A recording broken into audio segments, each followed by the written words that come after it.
Hello there, everyone. I sure hope you're doing okay. I'd like to share some thoughts today about shame. I recently read a book that really impacted me, and it caused me to see shame as a very key issue in our lives. And it kind of explained that shame, when it's internalized and deep-rooted in our life, causes us to act in certain ways, to become responders in certain ways, and our character develops in certain ways as a result of shame. And I've come to believe that shame is a core issue in most of our lives that has not been fully addressed, has not been fully healed. And I really believe in these days that God wants to fully heal his people from the deepest hurts and events and happenings. He wants to heal us because he's trying to bring transparency and power and hope and help to the world, but he has to do that to us first. I do just want to say I got these stirrings from this book that I just finished reading called When Narcissism Comes to Church. And I'd like to just throw it out there for you in case you're interested, by Chuck DeGroat. It was a great book. It helped me to look at the church in general, and it helped me to look at myself. So again, that's a side issue, but it's a really good book if you're looking for one. Here's what I feel to share today, though, about shame in my life, shame in your life.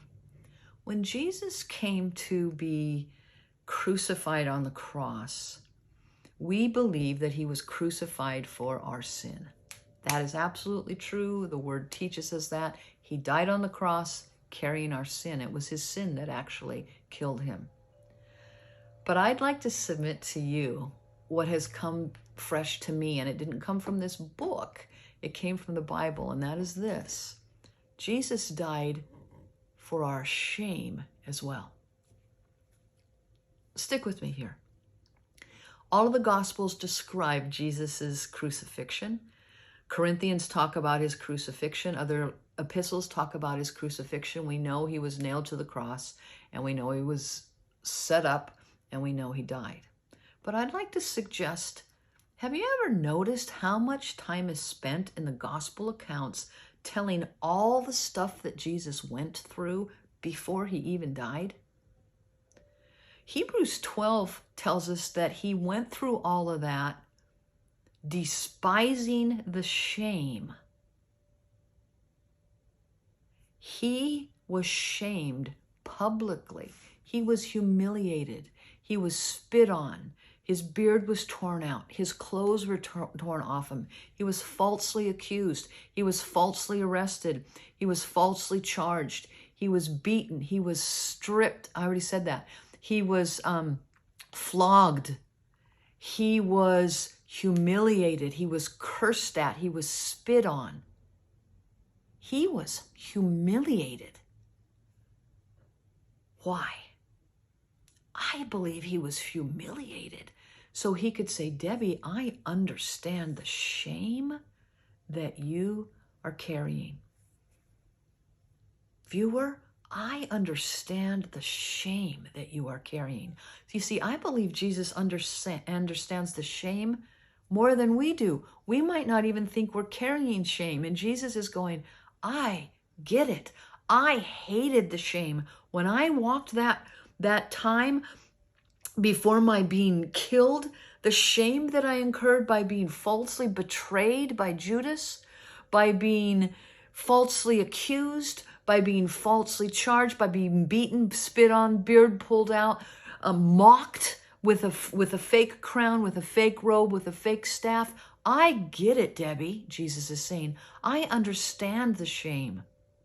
You see, my friend, I believe that's what Jesus is wanting us to realize, that he despised it.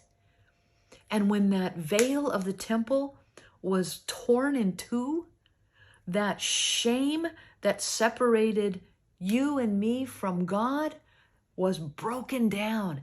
And we no longer have to carry that veil of separation when we look up to the Father and say, I can't approach him. I'm so worthless. I'm worth nothing. Are you kidding? Do you know what I have in my life? That separation was broken and torn so that I can come before God boldly without shame.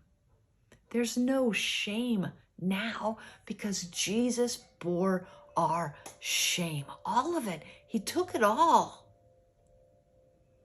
on the cross, and he raised triumphant over it to tell me and to tell you we don't have to carry shame.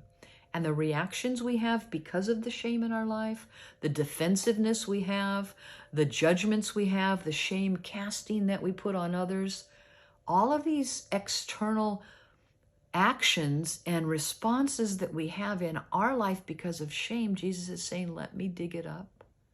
Let me take out that shame root. Let me remove it so that you can be whole. Would you let him? I'm letting him. I've said, God, I don't want anything. Take the root, take the branch, take it all.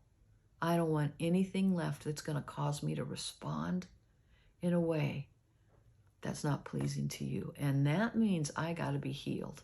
Then I can bring healing to others. God took your shame. Jesus bore it on the cross. He despised it. And he said, now you don't have to carry it. Let's give it to him. Go with God. Have a great day.